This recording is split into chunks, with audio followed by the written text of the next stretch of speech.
Hi, my name is Tasia. This is my lab for this week on skin and bones. This is my work area. All right, so the first thing we're going to talk about is the epidermis.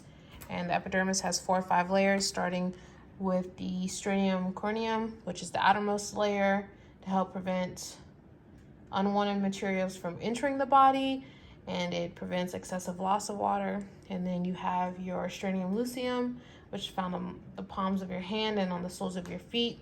It's a thin, clear layer of dead skin.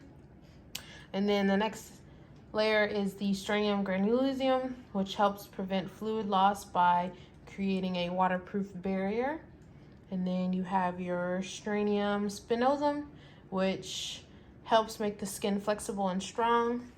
And then down here and on, you're gonna have your stratum basal, which this is where new skin cells are created. Within the basal skin cell, you're gonna have, where these dots are, is gonna be your keratinocytes, which helps make the hair and nail follicles, and it also helps create the skin's outer layer. And then within the basal layer, you're also gonna have your melanocytes, which gives the pigment to the skin.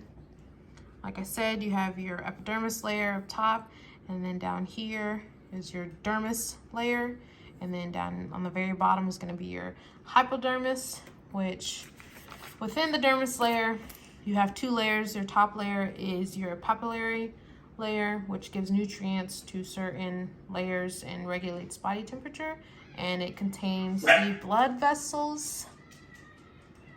And then on the lower second layer of the dermis, you have your reticular layer, which strengthens the skin and gives structure and elasticity. And it's going to contain your sweat gland. And down here is going to be your hypodermis layer, which is the bottom layer of the skin. It stores energy. It connects your dermis layer of your skin to your muscles and bones, and it regulates body temperature while producing hormones. We're going to move on to our compound bones, which this circle right here is going to be your osteon. These lines differentiate the different layers, which is called the concentric lamella. These circles on the lines are going to be your lacunae, which these circles that are filled in contain the osteocytes, and the string-like things that are coming off the osteocytes are going to be your canaliculi, which this part right here is going to be your central canal, which contain your blood vessels, your arteries, and your nerves. Down here, this is going to be your compound bone. This right here is going to be the border, which is your peristenium, and what's this right here that's touching the peristome is going to be your circumferential lamella. Moving on to the skeleton. First thing we're going to talk about is the vertebrae. So from the base of the skull down to about your clavicle bone, that is going to be your cervical vertebrae, which is about 7 of them. And then you have your diaphragm, which is this area right here. And then you have your external abdominal oblique muscles, which is going to be on the sides of your torso right here. And then you have your frontal bone, which is going to be at the top part of your skull right here. And then you have your hyphoid bone, which is this floating bone over here, which is where your Adam's apple would be. And then you have your thoracic vertebrae, which are these that are attached to your actual rib cage. It's about 12 vertebrae.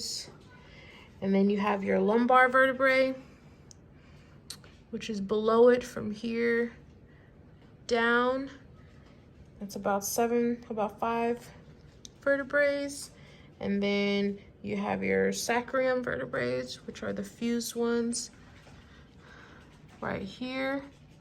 And then down on the very bottom right here, you're gonna have your tailbone, also known as the coccyx.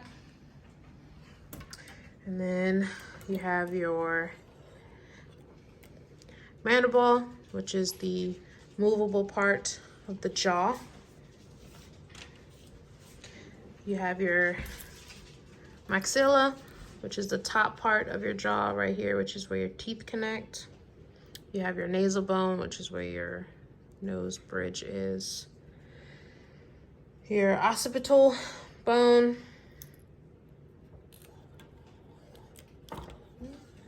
The lower part of your skull, where the base of it is, right there. You have your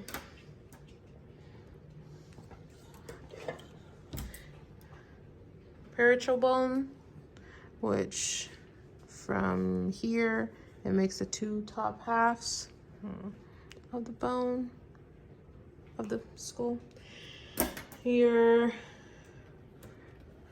rectus abdominal muscles, which is also known as the six muscle groups, which would be right here. And then your sacrum coccyx, which is going to be inside of the skull, behind the eye sockets. It's going to be this area right over here.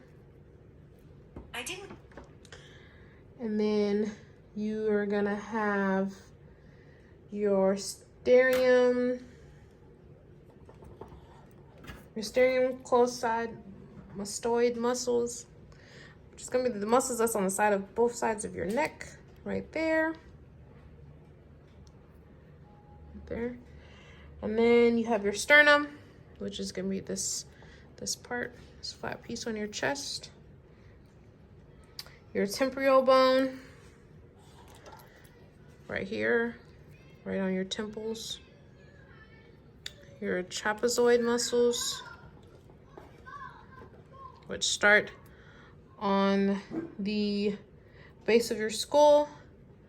They go down to your shoulder blades, and they run along your thoracic vertebrae, going in like this. So it essentially goes like this.